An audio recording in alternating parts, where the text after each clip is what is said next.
Hi, good evening. I hope you all are doing well and I'm fine. Thank you so much. Finally, 400k squad on my Instagram. দুটো কথা বলার জন্য আজকে স্টোরিটা create করছি। সেটা হলো কাল আমি একটা গ্রুপে কথা বলছিলাম।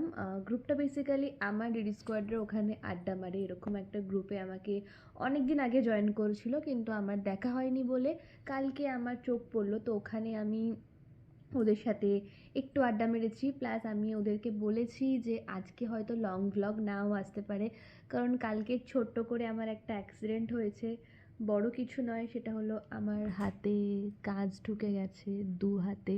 তো অনেকটা ব্লিডিং হয়েছে। তো এই যেখানে আমরা আছি সেখানেরই একটা হসপিটাল থেকে আমি ইঞ্জেকশন করিয়ে এসেছি। সাথে সুনীরও শরীরটা ভালো নয়। আজকে আমরা কলকাতা ব্যাক করছি। তো কোথায় আছি সেটা কিন্তু তোমরা জানতে পারবে আগামীকালের ব্লগে। আর আগামীকাল কিন্তু ঠিক সন্ধ্যে 6টার সময় লং ব্লগ আসবে। সো আজকে আমি লং ব্লগটা একটু স্কিপ করছি, কারণ আজকে একটু তাড়া রয়েছে। আমাদের 5:30টার সময় ট্রেন, আমরা বাড়ি ব্যাক করব। সাথে একটু শরীরটা আপ ডাউন যাওয়ার কারণে আজকে ব্লগটা একটু স্কিপ করছি। আশা করি তোমরা বুঝবে। তো তাই ভাবলাম যে একটা ছোট্ট মেসেজ তোমাদেরকে জানিয়ে দিই। এইটুকুই।